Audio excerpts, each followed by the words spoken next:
जैसे कि आपको पता है कि आजकल के टाइम पे इतनी सारी सेल्स चल रही है अमेज़न के ऊपर, फ्लिपकार्ट के ऊपर, जो कि बहुत ही ज़्यादा आपको डिस्काउंट ऑफ़र कर रही है। इंस्टेंट डिस्काउंट के साथ-साथ में आपको नो कॉस्ट ईएमआई भी दे रही है। अगर बैंक आपसे इंटरेस्ट चार्ज नहीं करेगा, तो बैंक कमाएगा कैसे? क्योंकि बैंक की कमाई तो पैसे को इंटरेस्ट चार्ज करने से ही तो है।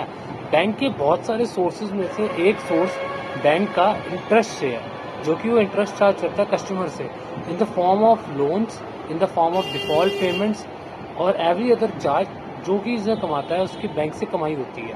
तो नो कॉस्ट ईएमआई में अगर इंटरेस्ट लगेगा ही नहीं तो बैंक कमाएगा कैसे? इस केस के अंदर भी बैंक जो है वो कमाएगा। बैंक आपसे इंटरेस्ट नहीं चार्ज कर रहा, लेकिन जिस कंपनी से आप प्रोडक्ट ले रहे हो, जो उसने आपको इंस्टेंट डिस्काउंट दिया है नो कॉस्ट ईएमआई के लिए, वो इंटरेस्ट वो कंपनी पे करेगी। वो कंपनी क्यों पे करेगी? क्योंकि उस प्रोडक्ट की जो सेल्स है वो बढ़ेगी। अगर सपोज करो आपने 50,000 रुपये का सामान आज लेना है और आज उसके खड़े पैर पेमेंट करनी पड़े, तो हर किसी बंदे के पास जो एबिलिटी नहीं होती कि 50,000 रुपये खड़े पैर आपको खर्च कर दें।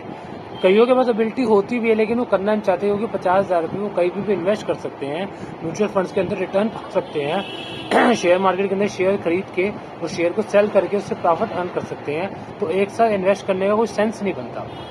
इस केस में क्या होता है, जैसे सपोज करो एक एलजी का आपको रेफ्रिजरेटर पसंद आ गया, उसकी कीमत है 50,000 रुपये। तो 50,000 रुपये कीमत तो है उसकी, लेकिन 50,000 रुपये में जो है वो आपको खड़े पैर नहीं देना। बैंक जो एलजी वालों ने उनके साथ बैंक वालों से पार्टनरशिप करी कि ऐसा करो कि आप इसके ऊपर इनके क्रेडिट कार्ड के ऊपर लोन अप्रूव करो और इसके नो कॉस्ट मतलब ईएमआई प्रोवाइड करो, मतलब ईएमआई मत चार्ज करो।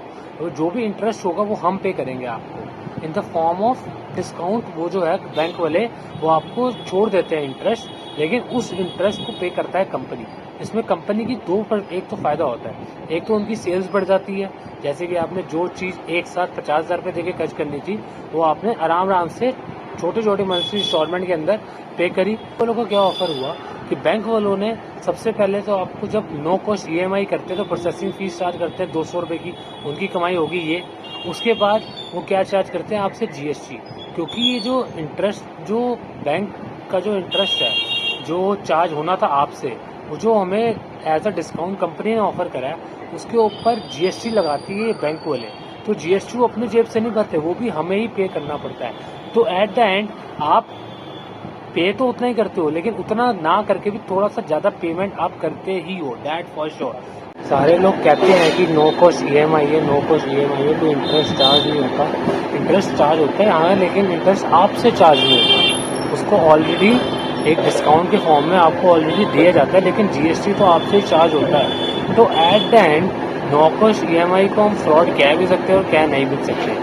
आप एक तरह से इंटरेस्ट पे कर भी रहे हो और एक तरह से इंटरेस्ट पे नहीं भी कर रहे। अगर इसके अंदर जो जीएसटी चार्ज होता है वो भी अगर बैंक हमसे चार्ज ना करते तो हम कहते हैं हाँ भाई ये नो कॉस्ट ईएमआई है, प्रोसेसिंग फीस से चल कोई बात नहीं, 200 रुपये की प्रोसेसिंग फीस है, हमने पे कर दी गई तो तब भी कुछ फर्क नहीं पड़ता। अगर आपको 6 महीने 8 महीने 10 महीने 12 महीने का टाइम भी मिल जाता है, 200 रुपये बहुत ही नॉमिनल फीस होती है। लेकिन यही सोचो अगर एक दिन के अंदर 50,000 लोगों ने अगर नो कॉस्ट ईएमआई करी और 50,000 लोगों ने 200 रुपये पे करे, तो कितने रुपये कर दिए हमारे थे 200 रुपये करके।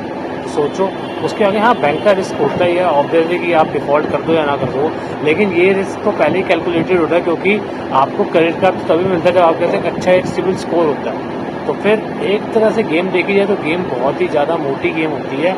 कमाते सारे ही हैं, हर किसी को फ़ायदा होता है। इसमें कंपनी का भी फ़ायदा है, इसमें क्रेडिट कार्ड कंपनीज का भी फ़ायदा है, इसके अंदर बैंक्स का भी फ़ायदा है, इसके अंदर आम कंज्यूमर का भी फ़ायदा है। एट द एंड सारे खुश होते हैं, लेकिन फिर भी आपको ये चीज़ बतानी बहुत ज़रूरी है कि जो भी मिसकंसेप्शन है कि भाई साहब नो कॉस्ट ईएमआई में कोई इंटरेस्ट चार्ज नहीं होता, तो एक मिसकंसेप्शन सी। वैसे तो नो कॉस्ट ईएमआई एक अच्छी तरीका अपने फाइनेंसिस को, बजट को एक एनालाइज या फिर बैलेंस आउट करने का, लेकिन आप इतनी भी किस्तें अपने ऊपर ना करवा लेना कि हर महीने सैलरी का 40 से 50% आपका जो है वो वहीं पे जाता रहे। कम से कम 30% की रेशियो रखनी चाहिए, बाकी 70% अपने लिए होना चाहिए, क्योंकि आपके बाकी भी इन्वेस्टमेंट होगी, म्यूचुअल फंड होंगे, शेयर मार्केट होगा, एफडी होगी।